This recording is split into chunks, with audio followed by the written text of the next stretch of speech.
Bem-vindo! Esse é o Vinho em Prosa. Eu sou Alexandra Alves, aqui comigo Augusto César Cruz. Pegue sua taça porque o episódio já está no ar. E o Vinho em Prosa tem o apoio da Mister Frios, essa loja de bebidas e alimentos finos que está sempre com a gente aqui, trazendo uma tábua de fios para a gente saborear, né, Augusto? Que maravilha, né? Mister Frios, estive lá hoje, estive com o Iveson, mandou um abraço, um beijo para você. Obrigada. E tal, lá, e desejou, assim, um ano repleto de muitas felicidades e realizações. Coisa boa. E quem quiser conhecer ou quem quiser passar lá na Mister Frios, fica na Avenida Jatiuca, uma loja que você vai encontrar desde vinhos, bebidas destiladas, tem muita coisa, tem frios, tem até pão de fermentação natural. Passa lá e confere. E hoje a gente está com um convidado especial. Como sempre, né? Um convidado especial. E esse convidado que foi o nosso primeiro convidado aqui, no nosso número 1, no podcast número 1. Ele estava aqui, né? E hoje, fechando essa temporada do Vinho e Prosa, nós convidamos ele novamente, porque quem começou tem que terminar.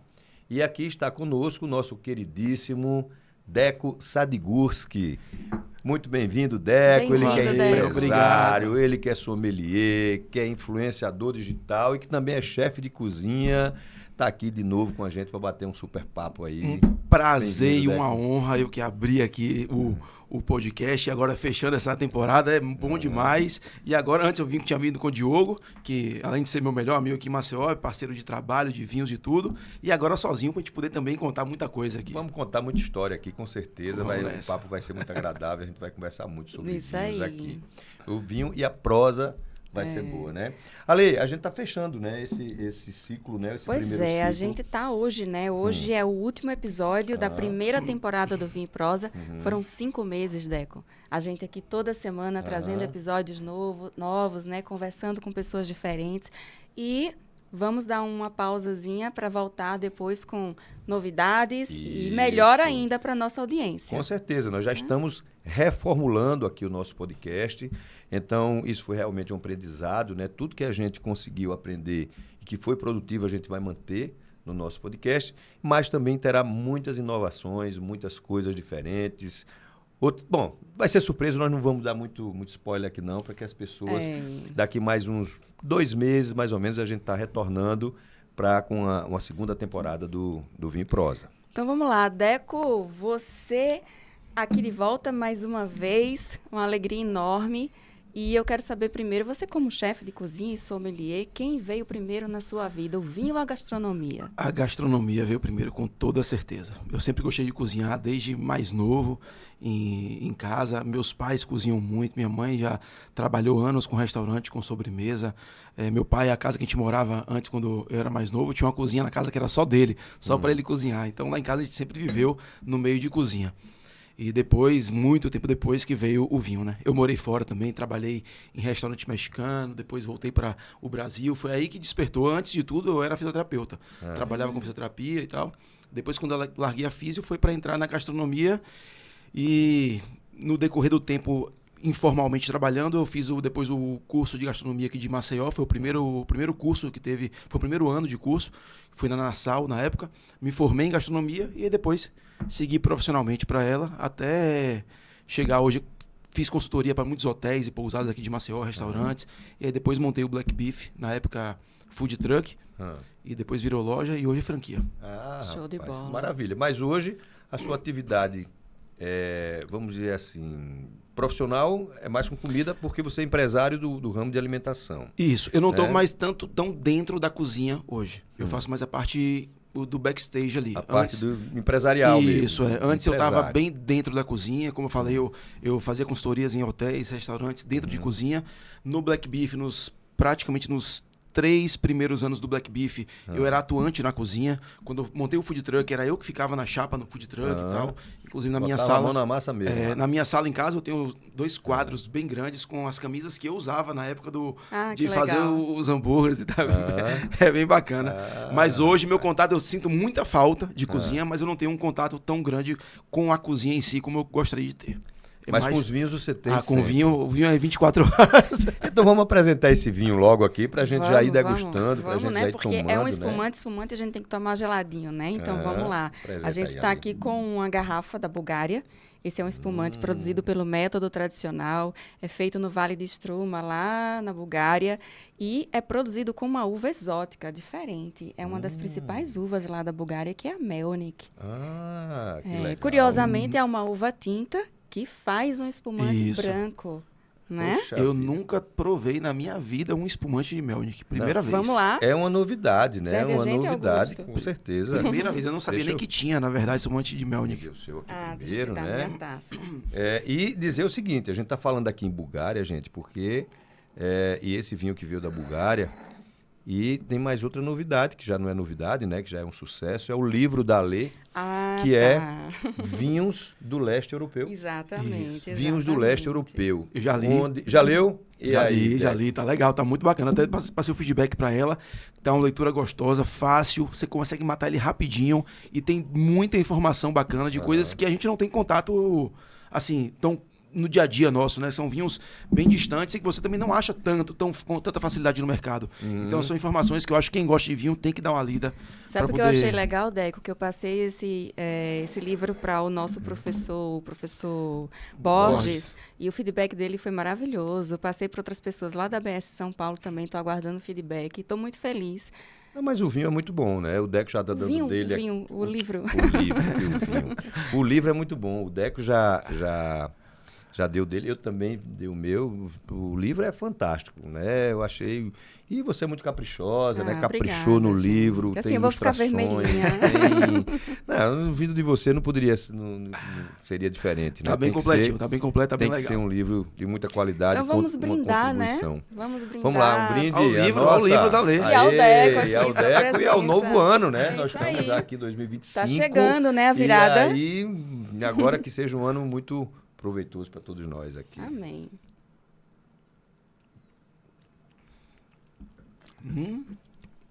Delícia, viu? Delícia, adorei. Bom, né? Muito bom, acidez boa, volume bom de boca, bem bacana, gostei, viu?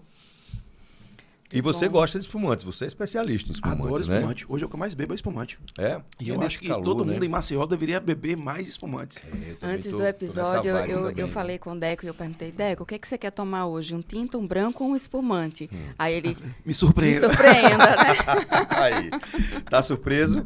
Tô. Tá Foi, surpreso. não, foi perfeita. Não teria melhor escolha do que essa. Um Vai. espumante de Melnik que eu nunca vi na vida. O espumante é a bebida que você mais toma hoje? É. Hoje o que eu mais bebo é espumante, inclusive lá na minha adega é o que eu menos tenho por isso. A rotatividade é tão grande, eu bebo tanto que vai acabando e vai ficando tinto, vai ficando branco, o espumante vai diminuindo em quantidades, mas hoje é o que eu mais bebo. Rapaz, lá em casa também é a mesma coisa. Eu tenho. né? Não, os espumantes todos foram embora agora nesse verão. Também um calor desse, né? A gente vai ali, sai hoje, vai pra piscina, vai tomar um banho de rio aqui. Não vai- o vocês tomam um espumante banho é de uma- praia aqui. Eu tomo Você de toma mar, banho de eu rio, tomo banho né, de rio Augusto? lá, tem a praia de rio. E eu levo sempre os espumantes. Espumante pra mim é a bebida do verão. né? Além do clima nosso ser muito quente, que o espumante combina muito, ele é, de todos, ele é o mais versátil para você harmonizar. Com quase tudo o espumante harmoniza. Então, você vai para um jantar na casa de alguém ou para um almoço, se eu não sei o que vai ser servido, eu levo um espumante. Que eu sei que vai harmonizar com pelo Com menos qualquer coisa, 90% do que for servido lá. Então, é o Coringa, sem erro ele. E nesse verãozão, assim, o pessoal na casa de praia, fazendo churrasco, o que você acha do espumante com churrasco? Ó, o espumante e churrasco, pra mim, pra você que tá em casa aí, que ouviu a vida inteira que churrasco é com Malbec, churrasco é com Tanai, com vinho tinto encorpado. A melhor harmonização pra churrasco é essa daqui, ó. E eu vou mostrar pra vocês o porquê, e vocês vão entender o porquê, eu vou argumentar e vocês vão entender o porquê. Defenda a sua tese aí. É que é o seguinte, não que o Malbec, o Taná, o Cabernet Sauvignon, o Cabernet Franc não harmonizem. Eles harmonizam também, tá? Mas para pensar o seguinte, churrascaria, qualquer churrascaria do Brasil, me respondam vocês. Qual a bebida que mais se vende em churrascaria hoje? Alcoólica ou não alcoólica? Tanto faz. Diz uma que você acha que mais vende. Cerveja? Chopp, Ok. Cerveja, chopp, Diz cerveja. uma não alcoólica. Coca-Cola. Coca-Cola. Coca-Cola. Pronto. Se for um suco, seria o quê? Limão, laranja. Isso. O Já que, é que entendi. o que é que a Coca-Cola, o suco de limão e o suco de laranja têm em comum? Acidez. A Coca-Cola é muito ácida. A gente não sente porque ela tem uma grande quantidade de açúcar, né? O suco de limão e de laranja, indiscutivelmente, é ácido. A acidez com gordura é uma harmonização por contraste. Acidez e gordura. O espumante, o vinho base dele, ele tem que ser obrigatoriamente muito ácido para dar espumante de qualidade. Então, esse é o primeiro ponto. E aqui você falou foi cerveja. Isso. Você está em um churrasco, em casa, bebendo uma cerveja. É mais fácil você trocar ela por um Malbec ou por um espumante? Por um espumante, principalmente dúvida. agora, Pois nesse calor. Então, o espumante é a bebida perfeita para churrasco. Inclusive, esse argumento da cerveja, eu sempre defendi o uso do espumante com churrasco, mas esse argumento da cerveja eu aprendi com o Vini, lá de Salvador, da Confraria do Pai. Ele fez uma caixinha de perguntas no Instagram, respondendo, ele comparou e eu falei, rapaz, essa comparação é genial. Você está em um churrasco, você vai passar, você não quer mais a cerveja, quer passar para o mundo do vinho. É mais fácil você sair da cerveja para um Malbec Com certeza, ou para o espumante. espumante, Pois inclusive tem espumantes que lembram muito cerveja. O Petinati, por exemplo, lembra muito cerveja. Então não tem nada melhor em um churrasco do que espumante. Ele tem acidez, tem frescor, tem gaseificação, que limpa o seu paladar, né? O motivo da Coca-Cola ser tão vendida com churrasco, com carnes, com acarajé, por exemplo. A acarajé, a bebida que se mais vende com acarajé é Coca-Cola. Quando eu falo Coca-Cola, refrigerante, de modo geral. Porque ele tem acidez e tem gaseificação. Os dois vão estar atuando, limpando o seu paladar. Tanto a acidez quanto o gás. A borbulha está limpando tudo ali para que sua próxima garfada seja tão saborosa quanto a primeira. Então, a primeira harmonização hoje que eu penso para churrasco é espumante.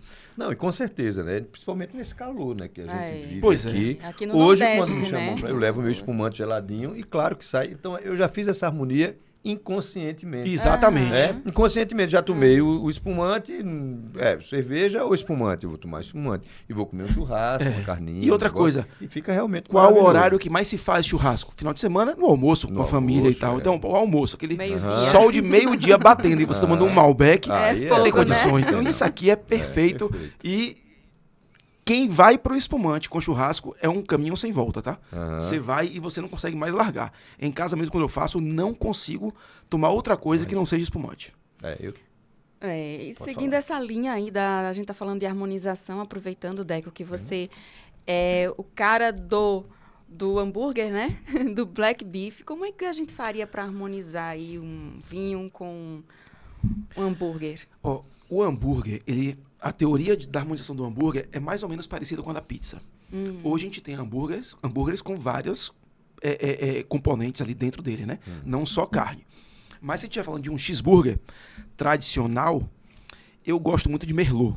O merlot com hambúrguer eu acho muito bacana. Um merlot, se possível, com um pouquinho de barriga, uma barriga não tão agressiva, fica legal. Se o hambúrguer for um hambúrguer de parrilha, for feito na churrasqueira, fica perfeito.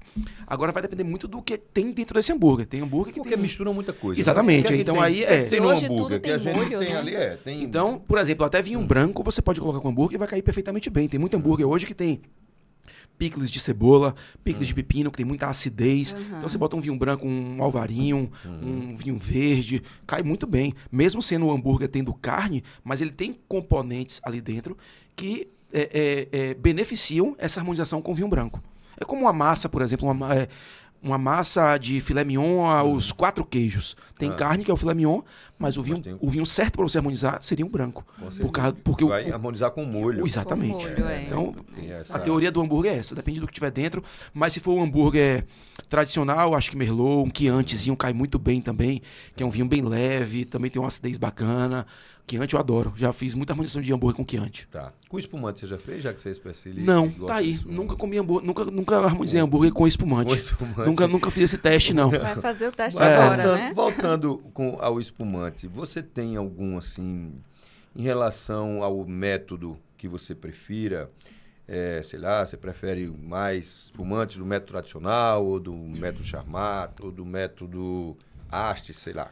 Tradicional, sem dúvidas, tradicional é a grande escolha para mim aí. Eu acho que o tradicional ele te entrega um pouco mais de complexidade, um pouco mais de volume, de corpo. Tem alguns charmats que são chamados de charmat longo, que o charmat longo ele chega mais próximo do método tradicional. Ele é feito em tanques, em autoclaves, só que ele fica mais tempo em contato com a levedura. Não se faz tanto charmat longo porque o custo do charmat vai aumentar muito para o mercado. Porque a vinícola já tem um custo muito alto, com material, aqueles tanques são caríssimos. E o motivo do tanque é esse, é você fazer em larga escala. Você consegue fazer tipo 15, 20 mil litros de uma vez só. Quando você faz um charmar longo, isso pede que aqueles 15 mil litros, 10 mil litros, 5 mil litros, fiquem 12 meses descansando com a levedura em contato ali. Então o custo aumenta muito. E quando você joga um charmar no mercado com um custo muito alto, é difícil o cara querer pegar um charmar num preço muito alto no lugar de um tradicional. Mas tem muito charmar longo aí que chega pertinho de tradicional e até, às vezes até melhor. Né? O que é que você acha aí, para você, melhor? Champanhe, Franciacorta ou caro? Champanhe, não tem nada. A briga aí não tem briga, né? Não tem tem champanhe e tem todos os outros. Exatamente. Meu lado de cães, quando a gente dizia que um cão era muito melhor do que o outro, que eu também sou juiz de cachorro, a gente disse que aquele ali é 10 metros na frente dos demais, porque era especial, ou cucu. Então, para mim também. A coisa que eu acho mais sensacional em champanhe é a delicadeza da bebida. Se você fizer uma degustação às cegas, com alguns espumantes, charmat tradicional, e no meio colocar um champanhe, a chance de você descobrir qual é o champanhe é muito grande pela delicadeza da bebida. A perlagem dela. Repita, a chance de você fazer uma degustação às cegas. Tá. Bota ali um tradicional, um charmat, um champanhe no meio, de várias regiões. O champanhe, você consegue ter uma facilidade de acertar ele pela delicadeza que ele tem. A perlagem do champanhe, ela é diferente. Ela é muito delicada, ela passa na boca de uma forma que nenhuma outra consegue chegar assim. Exatamente. Boca, né? Isso eu acho fantástico. Diferente. Qual foi o melhor champanhe que você já tomou? O melhor que eu já tomei, acho que foi o Dom Perignon. Hoje foi o Dom Perignon. Eu já tomei alguns bons, Ruinart, Krug. Eu gostei mais eu gostei mais do Dom Perignon que eu tomei do que do Krug. Porque o Krug não era maduro, não estava envelhecido. O Dom Perignon que eu tomei, se eu não me engano, foi em 2002. Então ele já estava com terciários. Safrado, então. Isso, era safrado. Já estava com terciários, então já estava mais entregando muito mais coisa. Porque as champanhes, né? Só um parentezinho aqui, os champanhes, ele tem os safrados, que recebe a safra e expressa aquela safra daquele ano, não é isso? E tem o champanhe, que é aquele, vamos dizer assim, mais genérico. É o non-vintage. Que é o non-vintage, que não é safrado, que expressa a maison. Isso, que expressa a qualidade, o padrão do produtor. Perfeito. Né? Então, por isso, gente, que aí essa diferença entre champanhes que tem a safra e os que não têm a safra. Eu gosto muito também do Veuve Clicquot. Eu acho um champanhe legal. Eu gosto. O Veuve Clicquot, eu classifico ele entre os... Digamos, a gente tem três champanhes. Vou chamar de básico, mas não é básico. Quando eu falo básico, é o que você encontra em todas as cidades do Brasil hoje, em maior quantidade de vendas no mercado. É o Dom Perignon, é o Perrier-Jouet e o GH Moon. Acho que esses são os que dominam assim, o mercado dentre os mais tradicionais. Eu gosto muito do Perrier-Jouet. Eu acho ele sensacional. Mas, Deco, você tem uma adega dentro de casa fantástica, né? Você que como influenciador digital, aí de vez em quando a gente dá uma olhadinha na sua adega lá, no seu Instagram. O que não pode faltar lá? Começando pelos espumantes e champanhes. A primeira coisa que não pode faltar na minha adega é vinho brasileiro. Hoje eu tenho na minha adega mais ou menos umas 900 garrafas e de todas as nacionalidades que eu tenho ali, o Brasil é o campeão. Está em maior parte dentro da minha adega. Então, quantos por cento da sua adega é vinho brasileiro? Não diria quantos por cento não, mas eu acho que eu devo ter mais de 200 garrafas só de Brasil na adega. Mas por quê? Porque você acha que o Brasil está despontando, está descobrindo coisas boas? Porque eu comecei, na verdade, há uns 3 anos atrás, mais ou menos, eu comecei a descobrir muita coisa boa no Brasil. Eu já bebia rótulos brasileiros, mas eu não bebia, assim, selecionando o que eu ia beber. Hoje eu bebo selecionando, procuro conhecer coisas novas, e eu comecei a descobrir que tem muita coisa de altíssimo nível no Brasil. Altíssimo nível. E é o que eu tenho hoje. Minha adega hoje, eu tenho 3 adegas em casa. Eu tenho uma adega física, que é essa que tem mais ou menos 900 garrafas, que é uma que você entra e tal, que é semi-subterrânea. E eu tenho 2 externas de compressor, aquelas que a gente conhece, que bota tipo geladeirinha, né? E nessas minhas externas, eu tenho uma só de espumantes, e essa minha só de espumantes externa, eu não tenho nenhum espumante que não seja brasileiro nessa. É mesmo? Todos são espumantes. É o que a gente tem de melhor no Brasil, é espumante. Rapaz, a gente tem muita coisa boa de espumante aqui, muita. Então, para o pessoal que está assistindo a gente, que não gosta de vinho brasileiro, e tem muita gente que tem preconceito com vinho brasileiro, qual o recado, qual a orientação que você dá? Vocês estão perdendo tempo e perdendo dinheiro. O dólar está mais de R$6. Esse é o momento, é o melhor momento para você entrar no mundo do vinho brasileiro. Você vai estar pagando bem por algo de muita qualidade. Inclusive, tem espumantes brasileiros que já participaram de competições fora, em champanhe, inclusive, e ganharam de champanhes. A família Geise mesmo é uma que tem muita premiação em cima de champanhes. Eles ganham competições em cima de champanhes. Então, a qualidade é indiscutível, indiscutível. Eu tenho em casa Cave Geise, alguns rótulos legais que eu acho que vale a pena o pessoal provar. Surli, tem 2 surlis muito bons. Surli, para quem não sabe, são os espumantes que tem a levedura dentro da garrafa. Eles não retiram a levedura, ele é mais turvo, tem mais volume de boca, é mais complexidade. Tem 2 surlis muito bons. Tem um que é um custo-benefício bom, que é o da Casa Valduga. E tem outros 2 que eu considero os melhores do Brasil, que é o Vertigo da Pisato, fantástico, e o Otto Surli. Meu irmão, é um absurdo de bom. E aí tem vários espumantes que a gente pode indicar aí. Um outro custo-benefício que não é Surli, que é um espumantezinho que não é caro hoje, está na faixa de uns R$80 mais ou menos no mercado, é o Fausto, da Pisato também. É maravilhoso, entrega muito mais do que ele custa. Eu tive lá na Pisato, né? Eu tive na Pisato, na Valduga. Eu fui agora, mês passado, lá no Vale dos Vinhedos e tive a oportunidade de visitar algumas vinícolas. E essa linha Fausto, você sabe por quê, né? Você já foi lá também algumas vezes. Por causa dos vinhedos da Fausto, que vem lá do Dr. Fausto. Cidade, Dr. Fausto Isso. Fausto é o nome de uma cidadezinha lá. Fausto, que é uma cidade vizinha a Bento Gonçalves. E vem dos vinhedos lá do Dr. Fausto, não sei das quantas lá, e vem pra cá. E é uma linha básica, mas é uma linha básica que dá pau em muitos... Com a Premium. Eu não vou dizer os rótulos aqui nossos, mas que dá pau em muitos rótulos. Exatamente.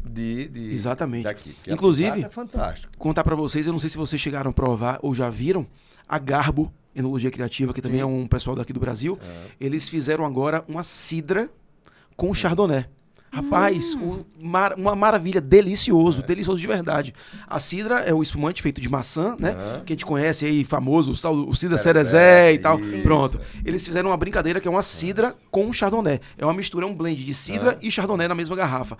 Cara, eu provei na Pro Wine, uma delícia. Para nosso clima aqui, pra praia, piscina. Ave Maria, uma maravilha. Muito bom. Mas então, assim, a gente ainda falando sobre a adega, né? Pessoal que quer montar uma adega em casa, como é que você orienta, né? Boa. Você tem 200 rótulos só de Brasil lá. Pois é. Primeiro ponto é o seguinte. Mais de 500. O quê? Garrafas? Sim. Quase 900 garrafas. 900. Puxa, é pouquinho. Quase 900.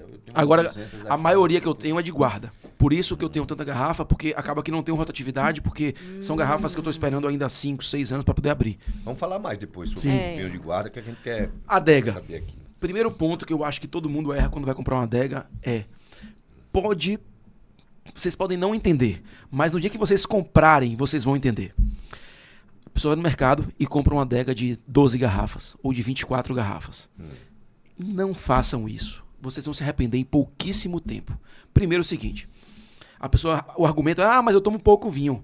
Cara, se você compra uma adega de 12 garrafas e você tem 6 garrafas, eu não vou nem falar de guarda, vou falar mais especiais, mais caras, ou que você ganhou de alguém e não quer abrir agora. Então você vai ter metade da adega sendo ocupada por pelo menos um ano, ali, parada. Então você só vai ter mais 6 espaços. A de 24 é a mesma coisa.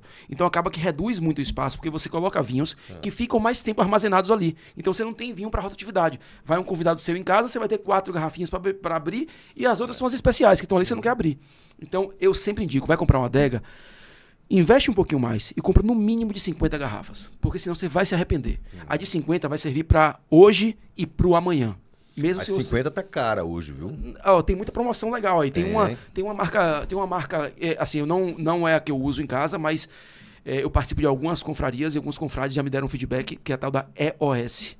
Que tá bem baratinha. Ela tá, se eu não me engano, a de 50 tá do R$2.400, então algo assim. Tá mais barata que uma Brastemp. Pronto, a Brastemp é muito boa, mas ela é mais cara porque tem nome. Já tem nome no mercado. Mas Abaixo de 50 eu não compraria. A de 50 é para hoje e para amanhã. Serve para sempre, você vai estar sempre com ela ali. Você não vai precisar trocar, você não vai se arrepender, nada. E a adega física, se você quer fazer em casa, hoje eu só tenho um arrependimento na minha. A minha é com ar-condicionado. E se eu fosse fazer uma adega nova, eu colocaria um motor de câmara frigorífica. Porque você vai economizar mais energia e você consegue chegar a uma temperatura no verão mais adequada. A minha adega no inverno eu consigo chegar a 16 graus, eu tenho um termômetro dentro, o ar fica no 16, ela consegue chegar a 16. Mas agora no verão, quando bate muito sol, já o ambiente já fica externo, já fica quente, ela chega a 18, 18,5. Então, se fosse um motor de câmara frigorífica, já me... eu cometi esse erro, né? Eu comprei a minha primeira adega, eu acho que todo mundo compra a primeira adega, aquela de 12 garrafinhas. Exatamente. Né? Depois aí, essa aqui é pequena. Aí depois comprei uma de 18. Depois comprei uma de 24. Pois é. E aí Depois comprei uma de 36. Pois é. E hoje eu tenho um monte de adega. Você vai comprar de 50 daqui a pouco. Com certeza. Então não é melhor cortar o caminho? Eu vou fazer isso aí. Eu vou fazer a minha adega personalizada. Estou construindo uma casa nova e tal. E aí já pedi lá para a arquiteta para colocar lá a minha adegazinha para pelo menos aí umas 200 garrafas. Boa. E vou colocar esse motor porque aí é muito mais... Eu tenho duas adegas de compressor, né? Fora da minha cavezinha lá. E essas duas eu uso para o vinho da rotatividade do dia a dia. Nessa eu tenho uma que é só espumantes, que eu com muito espumante fica lá o espumante. E tem uma outra que tem só brancos, que é uma da Bemax, que é muito boa a marca, inclusive. Depois pesquisa para você ver se você gosta demais. Bemax. Tá, Quantas mas vamos lá. adegas você tem na sua casa? Augusto, não pergunte não. Eu moro sozinha. Então, o arquiteto, quando planejou o meu apartamento, eu falei para ele, na época eu não trabalhava com vinho, né? Então, eu falei para ele, não, eu só quero com 12. Pronto, aí. Vai mudar. Aí ele disse, não, 24, vamos botar 24. Brigou comigo, a gente fez os nichozinhos de 24. Hoje tá faltando espaço, olha, né? Tá vendo? Mas não tem jeito. Mas eu ainda não comprei a adega climatizada. É por isso que como eu sou sozinha, eu digo, não, bota na geladeira. Então já se espelhe pela que você tem dos espaços em 24 e já compre uma com mais que isso. Porque, acredite em mim, você vai mudar se você comprar pequena demais. Pois então, Deco, vamos lá. A gente, então, vamos imaginar que eu vou comprar a minha adega agora de 50 nichos, tá? Certo. O que você recomenda para mim? Como é que eu faço para distribuir esses vinhos? O que é que eu compro e coloco lá? Eu quero encher a minha adega. Eu colocaria uma parte, como eu falei, se você só tem essa adega em casa, uma de 50 espaços, eu pegaria pelo menos 20 para colocar vinhos mais especiais. Não precisa ser de guarda, vinhos especiais, que eu falo, vinhos mais caros, um presente que você deixa tudo nas 3 últimas prateleiras, digamos assim. E aí depois eu distribuiria de acordo com o seu gosto. O que é que você bebe mais hoje, eu teria em maior quantidade. No meu caso, eu bebo mais espumante. Então, eu colocaria uma grande parte espumante. Certo. Eu colocaria pouquíssimos tintos, que eu bebo pouco tinto hoje. E mais brancos. E aí vai de acordo com o gosto mesmo. Mas o vinho de guarda, o vinho especial, o vinho mais caro, é ideal que ele fique na adega, principalmente de guarda, porque a adega vai dar uma climatização ideal para segurar esse vinho por mais tempo. Ela não vai ter uma variação grande de temperatura, que pode ter em algum outro lugar, num armário ou numa prateleira. Ok, mas pro pessoal que está assistindo a gente e que não sabe exatamente o que seria um vinho de guarda. Perfeito. Vinho de guarda é o seguinte, são vinhos que são feitos para evoluir com o tempo. Existe vinho de guarda, que é o vinho que evolui com o tempo, e existe o vinho que não é de guarda e que você guarda ele com o tempo, ele não evolui. Ele pode até não estragar, mas ele não vai evoluir. Ele vai, no máximo, se manter igual ou até perder. Acidez, fruta, principalmente. Os vinhos que não são de guarda, os tintos, eles perdem fruta muito rápido. Então, às vezes, você está em casa, pega um vinho que te deram há 10 anos atrás e você abriu esse vinho, tomou e está aquele vinho sem graça, meio morto. Era um vinho que não era de guarda e, com o tempo, essa microoxigenação que ele recebe, a oxidação que ele acontece com essa microoxigenação, ele perdeu a fruta e ficou um vinho morto. Já o vinho de guarda, não. É um vinho que, na maioria das vezes, são de regiões e vinhedos e vinhedos específicos que produzem uvas que são propícias para isso. O que são uvas são propícias para isso? São uvas que têm muita fruta e muita acidez, principalmente. São os 2 principais pontos hoje que fazem o vinho ser de guarda. É fruta e acidez. Esses 2 são os principais. Tem outros secundários, que é tanino, açúcar, que também ajudam a manter esse vinho, mas fruta e acidez são os principais. Por quê? a acidez, ela é um conservante natural. Quando a gente faz uma conserva em casa, conserva de batata, conserva de cebola, é com o quê? Vinagre é a base. Porque o vinagre ele é ácido, então ele mantém. Ele é um antioxidante que está ali, ele não deixa o vinho oxidar muito rápido. Então, a primeira coisa que tem que ter é muita acidez. E a fruta é para esse vinho conseguir ter uma estrada longa, porque ele vai perdendo fruta. Só que se esse vinho tiver muita fruta, ele vai ter fruta suficiente para daqui a 30 anos ele ainda ter fruta. Ele perdeu um pouquinho, mas é natural que ele perca, porque ele vai o vinho, quando ele evolui, ele vai perdendo fruta e ganhando aromas e sabores terciários. Couro, cogumelo, terra molhada, enfim, tabaco. Exatamente. Então ele vai se transformando. Só que para ele conseguir fazer isso aí, ele tem que ter muita fruta para aguentar esse tempo. Então o vinho de guarda é um vinho que foi feito para evoluir na garrafa, para ganhar aromas e sabores terciários com o tempo e, na maioria das vezes, feito com as melhores uvas daquela vinícola e utilizando as melhores barricas daquela vinícola, enfim. Muito bom, fantástico. Só esclarecendo, gente, o seguinte, quando a gente compra um vinho, hoje 90%, 95% dos vinhos hoje que a gente compra, esses vinhos de supermercado e tal, eles são feitos para serem consumidos em até 5 anos. Imediatamente. Né? Em até, no máximo, 5 anos. A partir daí, o que a gente poderia... Porque tem aquela máxima, né? O vinho, quanto mais velho, melhor. Depende. Exatamente. Né? Depende. Se você pegar um vinho que é feito para consumir até 5 anos, se você consumir com 10, o vinho vai estar morto. Né? E tem até uma pergunta, o que é um vinho velho? Né? Quando é que o vinho passa a ser velho?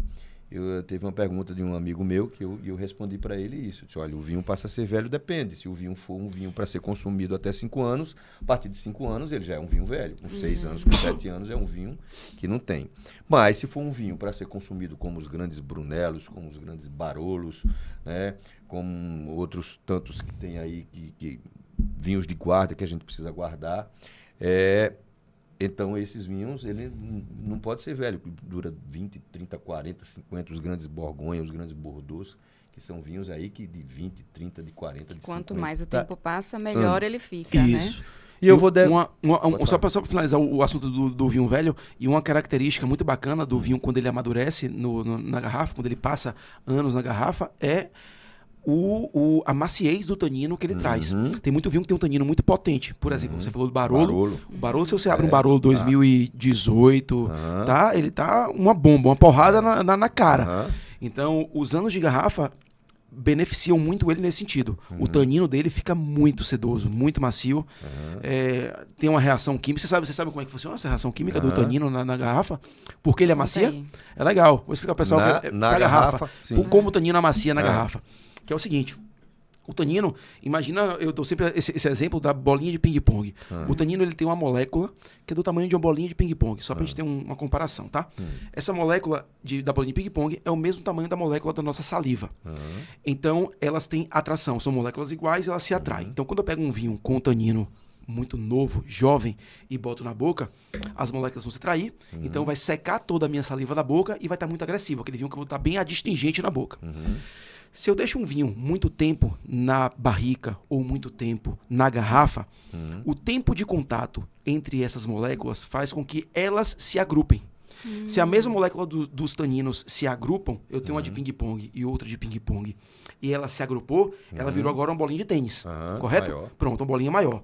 E aí sim, depois de 10 anos, que aquela molécula virou uma bolinha de tênis, quando eu boto na boca e bebo, ele não tem mais a atração pela molécula da minha saliva como ele tinha, porque ele é uma molécula de tamanho diferente. Então ele passa direto. Por isso que a gente costuma dizer que, porra, desceu redondo. Ele não passa agressivo. Não vai rasgando, né? Então, macios, exatamente. finos. Isso acontece. Foi a melhor explicação que eu já vi sobre maciez do tanino. E só para complementando isso aqui, hoje o que se faz nos Barolos, já que a gente está falando de Barolo, da agressividade, né? Barolo, gente, um vinho italiano da região do Piemonte, feito da uva Nebbiolo, né? Então, dos vinhos assim, mais tânicos. E esses Barolos tradicionais, como o Deco falou aqui, se você abrir um Barolo desse com 2 anos, não tem quem tome, porque ele é muito agressivo. O tanino, que é aquela parte que enruga, que é a gengiva, o lábio, ele é muito forte, a sensação é muito forte. Mas o que se estão fazendo hoje lá na região do Piemonte é algumas técnicas de vinificação para que esses Barolos que as pessoas consigam tomar com menos tempo, com 5 anos. Isso. Né? Por quê? Porque para que uma pessoa possa tomar um Barolo, né, teria que esperar 10, 15, 20 anos para amaciar e para poder, vamos dizer assim, apreciar todo o potencial de um Barolo. Então hoje se faz um Barolo mais light, vamos dizer assim, utilizando justamente algumas técnicas de vinificação. Ele falou agora dessa bolinha de ping-pong, do contato dele do tanino com a madeira, que faz isso. Então, o que é que acontece? Para se fazer esses barulhos tradicionais, eles utilizavam aqueles grandes botis, né, de 5 mil litros e tal. Agora, eles estão utilizando barricas menores, barricas francesas, para acelerar esse processo de afinamento do vinho, de amaciamento do tanino, para que esse barulho possa chegar com 4, com 5 anos, serem degustados e que a gente possa tomar, né, e apreciar. E você sabe por que acelera? Porque é o seguinte... A barrica, ela tem tanino, são os eláginos taninos. São taninos de uma outra fonte, não mais da uva, é um tanino da madeira. E esse tanino de outra fonte, ele tem uma aproximação, ele qual é o termo? Ele se aproxima mais da outra molécula do que o tanino da uva. Os taninos iguais demoram mais para se aproximar e se agruparem. Taninos diferentes se agrupam mais rápido. Então, o tanino da barrica, a molécula do tanino da barrica, que é o elagino tanino, se agrupa mais rápido com a molécula do tanino da uva e assim cria moléculas maiores e aí você tem barolos que você consegue beber mais facilmente em menos tempo. São os barolos modernos que chamam, são esses mais novos. Exatamente. Você gosta mais dos vinhos de guarda ou os vinhos mais jovens? De guarda, sem sombra de dúvida. Gente, a conversa hoje está tão profissional aqui, né? Nível, O nível tá muito elevado, gente.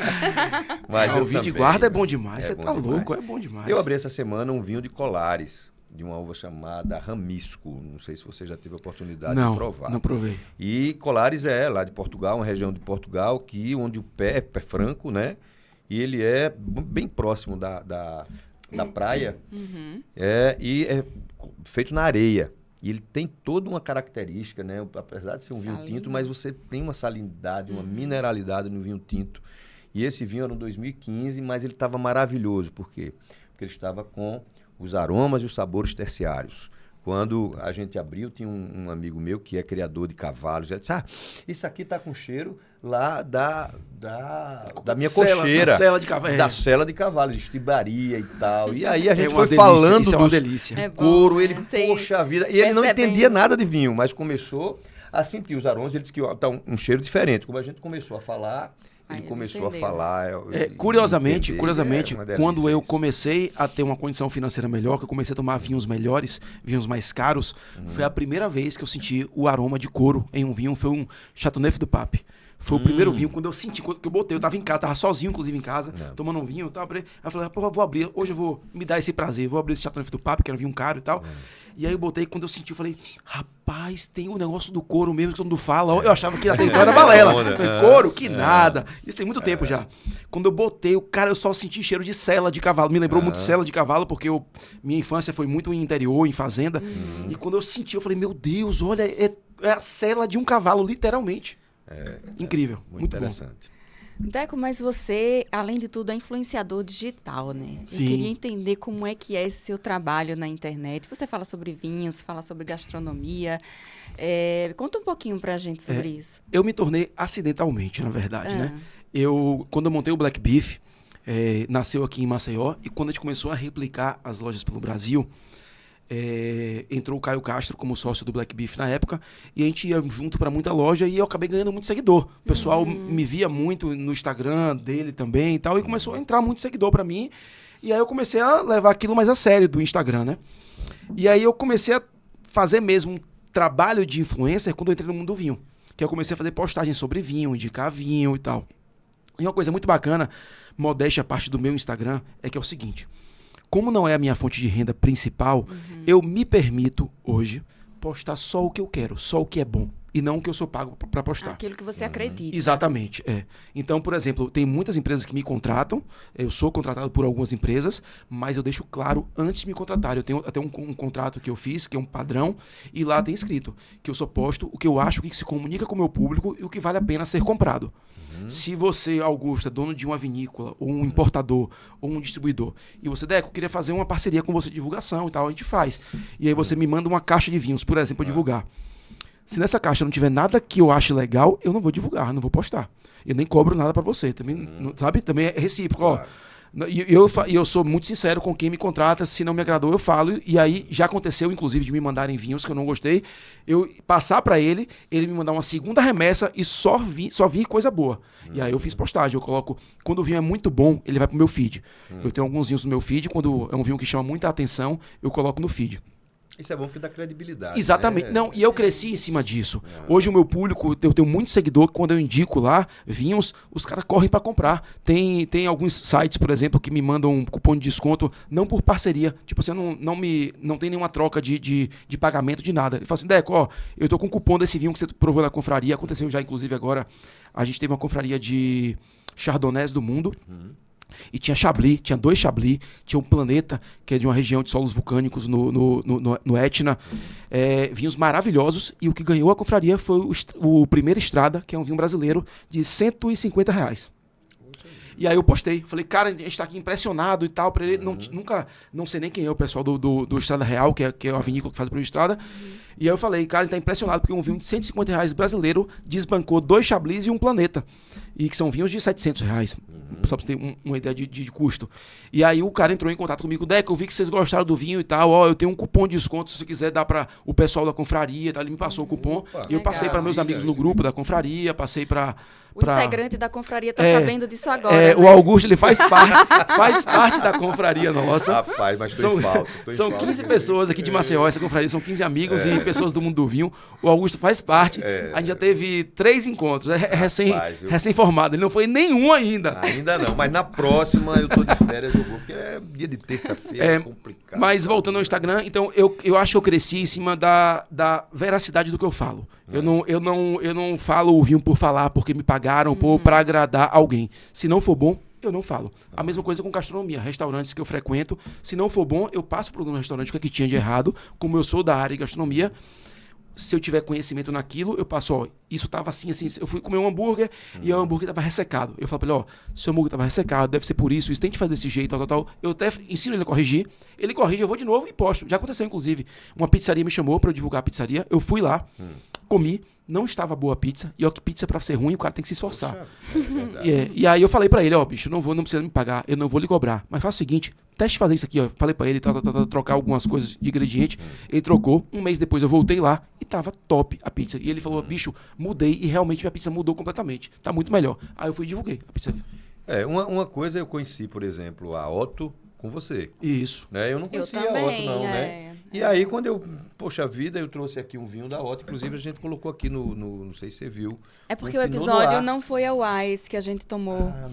Não foi ao ar, mas a gente tomou um Pinot Noir da Otto aqui, que era maravilhoso. Bom, né? A Otto, eu comecei a divulgar a Otto sem nem conhecer os caras. Eu sou chato pra Pinot Noir, porque Pinot Noir, depois que você toma um Pinot Noir da França, quando você pega um Pinot Noir do Brasil, do Chile ou de outra região, é complicado, né? É verdade. Não é? Então, aí você fica mais exigente. É difícil. E esse Otto eu gostei Eu também gostei. A Otto, eu comecei a divulgar a Otto sem nem conhecer os caras, pela qualidade. Eu fiquei impressionado. O Sauvignon Blanc deles e o Viognier é surreal. É muito bom. O Viognier deles e o Sauvignon Blanc tá entre os 5 Sauvignon Blancs melhores do Brasil, na minha opinião, e os 5 Viognier melhores do Brasil, sem sombra de dúvidas. E é bom mesmo. Aí depois eu comecei... É da onde a Otto? A Otto é lá de Serra Gaúcha. Da Serra Gaúcha, né?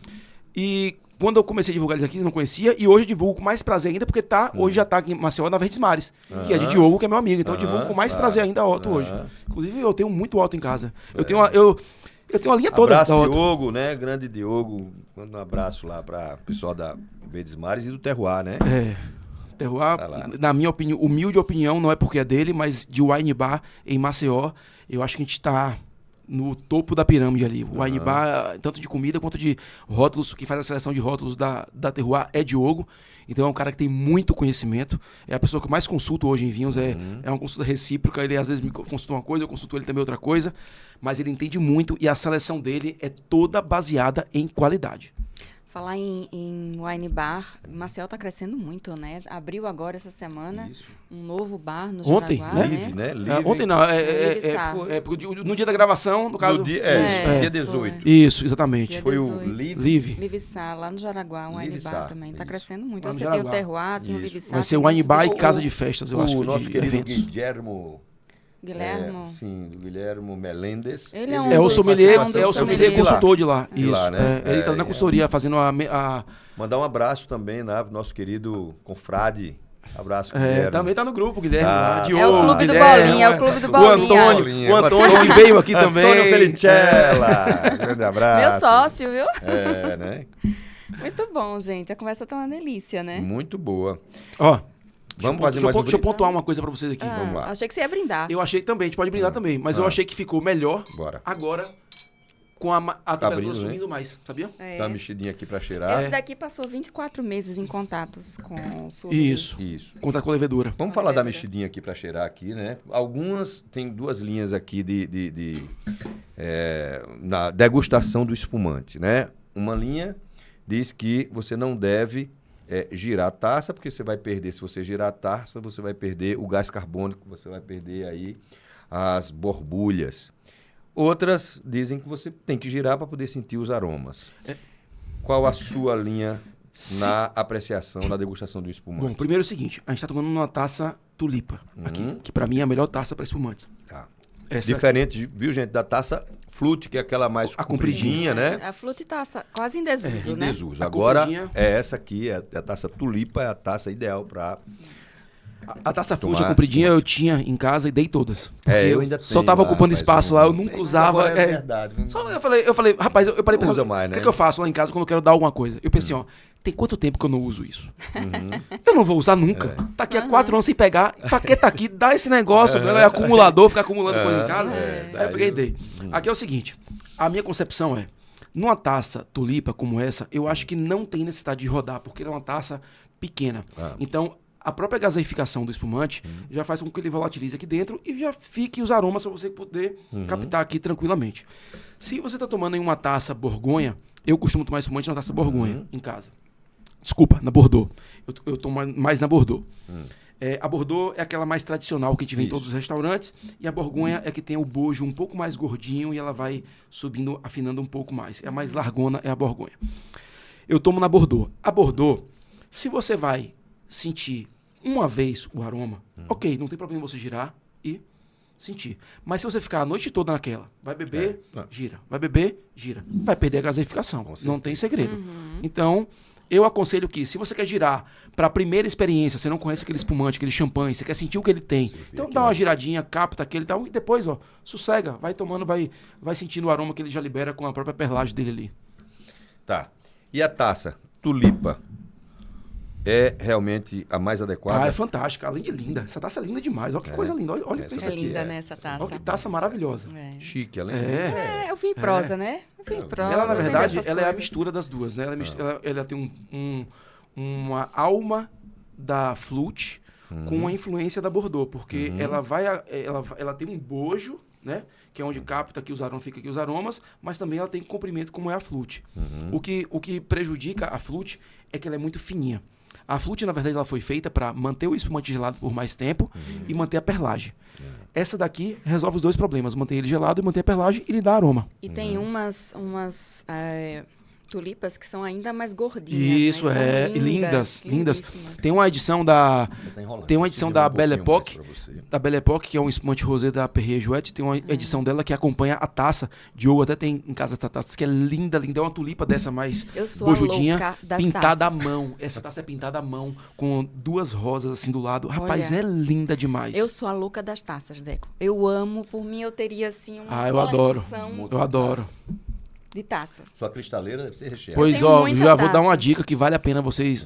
O investimento vale a pena para você se dar um prazer um dia em casa de tomar com alguém um vinho bacana, um vinho Oba. mais caro. É você ter pelo menos um par de Gressel Glass em casa. Gressel Glass é considerada hoje a melhor taça do mundo, digamos, em termos de material, né?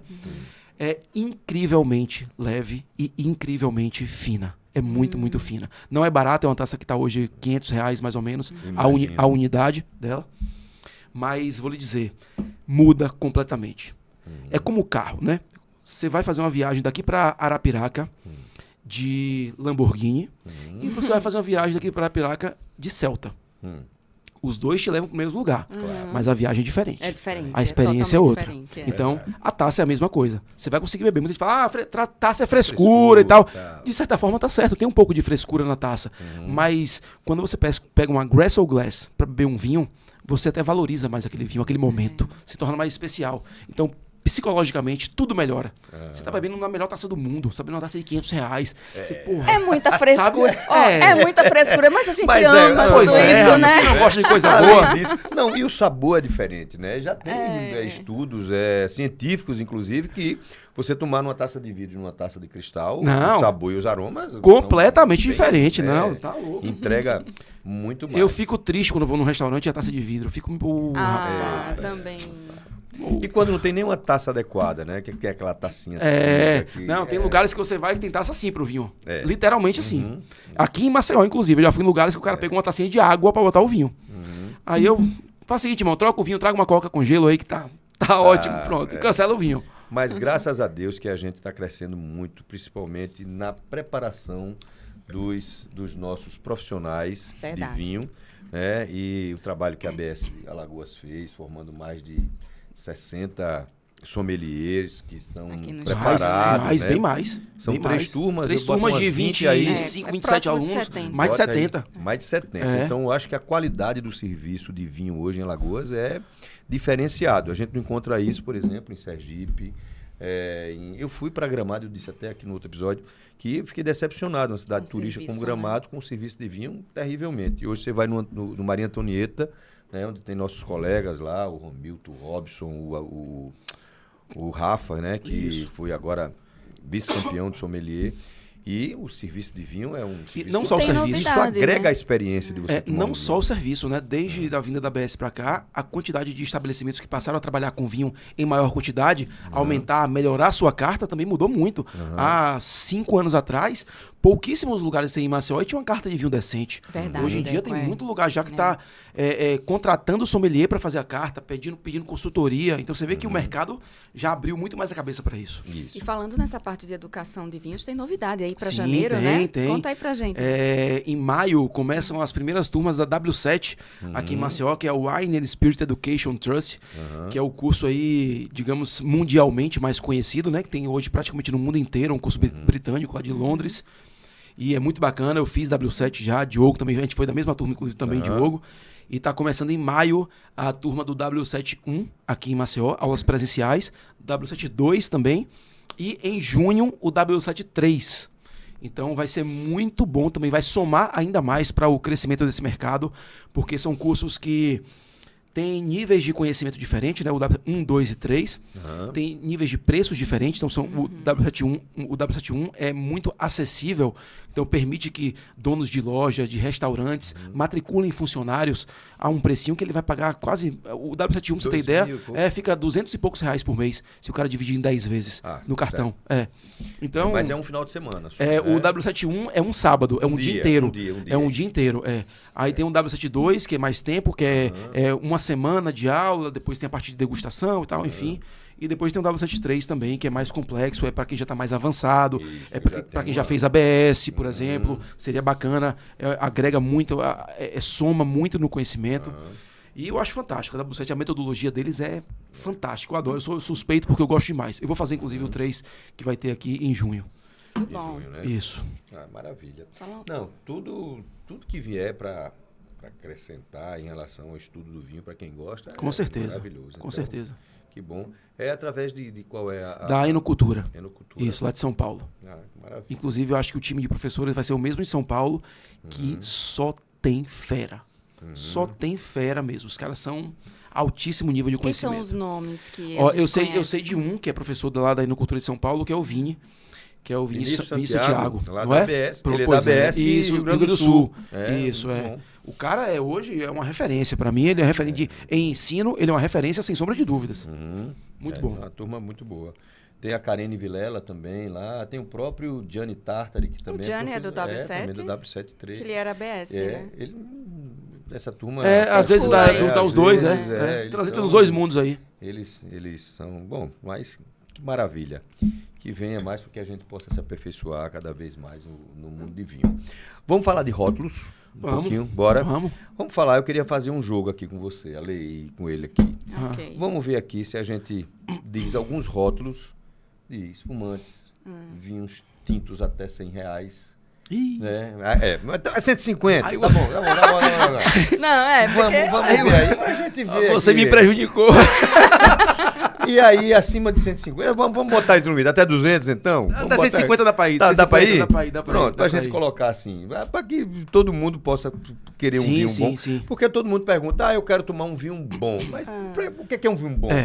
Um vinho bom é que tenha complexidade, que tenha estrutura, que seja equilibrado. Então tem todas as características. Tem dois tipos a de gente- bom. Tem dois tipos de bom. Tem um vinho bom tecnicamente Isso. e tem um vinho bom Que gosta. pessoalmente, que é pra Isso, pessoa, isso, que é o gosto dela. É. Ele pode nem ser um vinho bem feito, mas que agrada a ela, é bom pra ela, então tá tudo certo. Verdade. Tem gente que... a menina lá, Isa, que trabalha lá em casa, disse, eu não gosto desses vinhos que o senhor toma, não. Pra mim, o bom é o Quinta do Morgado. É o Pérgola, o Pronto, Quinta do Morgado. E o dela é o bom. Pra Vamos ela lá, é o então ruim. o Deco começa. Vamos lá de rótulos. Brancos. Vamos para espumantes logo, né? Espumante. Vamos lá, espumantes Brut. Brut. Vamos Brut. classificar, dar uma classificadinha aqui. Eu assim. vou falar um que eu acho o Vamos melhor lá. custo-benefício Vamos hoje lá, no você- mercado. Vamos Tá falar dando- dois. Cada um fala um? Como é? Não, a gente quer saber de pode você. ser. Ou pode ser, cada um. Não, cada um fala um, cada um fala um, tá, fica mais deixa eu legal. pensar, é. então. Eu vou falar o Beleza. Fausto. O Fausto Brut da Pisato é um espumante que tá na casa aí dos R$80 a R$90. Tá. E é excelente, muito bom. Tá, vamos lá. Tá, eu vou você. puxar a sardinha pra mim, tá? Eu vou Tá. falar do Jardor, que foi o vinho que a gente tomou aqui. Jardor, muito O espumante bom. que a gente tomou aqui com a Cacá Marinho, que é Uhum. delicioso, faz muito sucesso nas festas, inclusive. Aham, E é um Brut feito, né, de Chardonnay Glera, tipo Prosecco. uhum, E tá nessa faixa aí dos 130, por aí, né? por aí. Muito bem, eu vou sugerir então um Prosecco. Eu adoro Prosecco, do método Charmat. Tem um que eu fiz uma masterclass com ele aqui que eu gostei muito, chamado Mioneto. É distribuído pela Gran Cru e também é muito bom, um Prosecco. Então, dicas de espumante, gente. Veja aí, até esse Mioneto custa em torno de R$100, R$110 mais O ou seu menos quanto? aí. 130. Ó, e o meu foi mais barato, tá vendo? Olha. Aí, Qual é o seu? ó. O meu 80 a 90, mais ou menos. 80, É, a 90. Então, vamos lá, repetir. Fausto Brut. Fausto Brut, entre 80 e 90, para quem quer um bom espumante. Quem quiser uma coisa mais sofisticada, mais Jador, da maravilhoso, Moldávia. Jador, da Moldávia. Moldávia. Ou um Prosecco Mioneto, também muito bom, que custa na faixa de R$100, R$110 aí. Fechamos espumantes? Brancos. Próximo, branco. Vamos lá, vinho branco. Teve um que eu tomei anteontem na confraria lá de Espanha, de Rias Baixas, que pra mim é a melhor região que tem de produção de alvarinho. De albarinho, no caso, né? O barinho. Esse tem na Mr. Frios, 120 e pouquinhos reais, se eu não me engano, 124, eu acho que é o Sofia. É um albarinho de Rias Baixas de excelente qualidade e um precinho muito bacana. Tem lá na Mr. Frios. Eu acho que eu só conheço a Mr. Frios que tem a ele. Sofia. Sofia, Tá. isso. Ultimamente eu só tenho tomado vinho dos vinhos que eu represento, né? A Ah. verdade é essa, que é o que eu mais conheço. Então, vamos aqui para um Chardonnay da Moldávia, da vinícola do produtor Krikova, que é um dos maiores produtores de vinhos do mundo, Uhum. que é o Krikova Chardonnay, Uhum. Hit, que é um facinho de tomar, fresco, uma delícia. Mais ou menos quanto Tá ele? tá na faixa de 120, 130 também. Tá, eu fui aqui para ver o produtor aqui, vou dar uma colada aqui que eu não lembrava. Mas eu tomei esse ano um vinho que eu adorei, é um Muscadet de Sèvres e Matre, é o meu francês. Foi não aquele tá, que a gente tomou aqui a no gente podcast. Tomou aqui, eu comprei Uma outra garrafa, delícia tomei esse aqui. vinho. É de um produtor chamado Plezes Durval. Fui conferir agora aqui se era esse mesmo. E é um vinho fantástico. Um Muscadet, que a uva é a Melon de Bourgogne, Sim. né? E Quanto muito mais ou bom. menos? Esse não é muito caro, mas eu acho na faixa de R$200 mais ou menos. Certo. Tá no topo já, né? Já está ali. Mas é uma excelente esperando, dica para quem gosta de coisa boa. Sim. Muito bem. Vamos agora para O os tinto. tinto leve, É, tinto mais encorpado. Vamos assim? vamos. Vamos lá. Tinto leve, Cherry Bomb, da Garbo. Ele é um vinho que tá na casa aí dos 170 a 180, mais ou menos. É um clarete de Pinot Noir. Muito bom. Vinho levinho, refrescante, frutadinho, uma delícia mesmo. Vinho de tomar de golada, muito, muito bom. E um tinto mais encorpadinho, eu iria pra Pisato. A Pisato tem uma linha aí da Pisato que eu podia falar tipo 3, 4 aqui, mas eu vou falar aqui o Alicante Boucher. O da Pisato Alicante Boucher, que é o veludo azul. É um vinho que eu não tenho certeza do preço, mas eu vou chutar aqui algo em torno de 100 a 120 reais, mais ou menos. Eu acho que é isso. 100, 120 reais. 120 reais. O Alicante Boucher é uma uva tintureira, uma uva bem escura e tal, e é um vinho que todo mundo adora. Muito, muito bom. Legal. Eu vou pro Grape Angel, da Imperial Você já Van. roubou aqui a minha dica, mas eu vou nele também. Né? Vamos dois. Grape Angel, da Imperial Van, também Moldávia. É um corte de Merlot com Rara Neagra. Rara Neagra. Esse vinho, você já tomou esse vinho? Não, esse não. Porra, que vinho. Cara. É mesmo? Que vinho fantástico. Onde é que tem aqui em Maceió ele? Aqui com a nossa querida ali. Ah, é? Mas já vende em alguma loja, não? Ó, tem lá na... meu Deus. Tem lá no Pícola Vila. Em loja não tem, não. Tem só restaurantes. tem restaurantes. Tem no Pícola, vai ter agora no Timon, né? Você vai encontrar ele também. No Timon eu vou sempre. Vou provar ele lá. Mas ele é bonito, é um rótulo azulado e tem um anjo, assim, em alto relevo, em 3D, assim, na garrafa. Segurando um cacho ele de já uva. é bonito. Já é. Segurando um cacho de uva. E o vinho é fantástico. Um vinho, assim, que entrega muito. Eu provei lá no Big Wine Day. E a faixa de preço é R$140. 140. Então, já que você falou nele, tem um vinho que eu adoro também, que toda vez que eu tomo, eu vou lá, não tem por aqui. Tinha lá no Iveson, eu comprei umas 2 garrafas aí dele, que é o Robert Mondavi, que a gente tomou aqui. Sim. Cabernet Sauvignon, 100%. Tá na faixa já de 170 Mas reais. aí ele já não é um tinto tão leve, não é né? um tinto tão leve, é verdade. Então não é... Ele já vai para um encorpadinho. Não, mais um encorpado. Mas eu ia no Grape Angel. Ok. Para finalizar, o encorpado... Vamos lá, agora... O encorpado, eu falei, foi o Alicante Boucher. Agora falou? O meu leve foi o Cherry Bomb. Pois é, agora... Bicho, tudo da Pisato, o Alicante Boucher. O do Pisato eu adoro, tanto o DNA. Agora tem um que tem um custo-benefício maravilhoso, que é o Concentus. Concentus, verdade. Não é, rapaz, mas ele é um pouquinho mais caro que o Alicante Boucher. O Concentus está na casa dos 180, se eu não me engano, 190. Eu quis puxar para o mais barato para ficar mais acessível ao pessoal. 110, o Alicante Boucher. Também é mas um de médio corpo. E outra coisa, assim, o Concentus é um vinho barato, de 180, 190 reais, e é de guarda. Eu já tomei um Concentus 2004, ano retrasado, e estava um espetáculo. 2004 o vinho. O vinho estava praticamente com 20 anos de garrafa e estava um espetáculo. É um vinhaço o Concentus e ele tem na Mr. Frios. Eu não sei se ainda tem, mas eu acho que tem, porque quem tinha era a Mr. Frios e a Terroir só. Ele em garrafa Magnum, que dura ainda mais. Pois é. Ou seja, se uma garrafa de 750 ml durou 20 anos, tinha na Mr. Frios, mas eu levei essa. Foi você! Tá lá em casa comigo essa. Gente, fez bem, viu? Fez bem. Vamos encher as taças para brindar, fez porque bem. a gente tá chegando no final do episódio já. Passou uma hora. Tá chegando no final do episódio. Encham as taças pra gente brindar. Deco. Deixa eu servir vocês.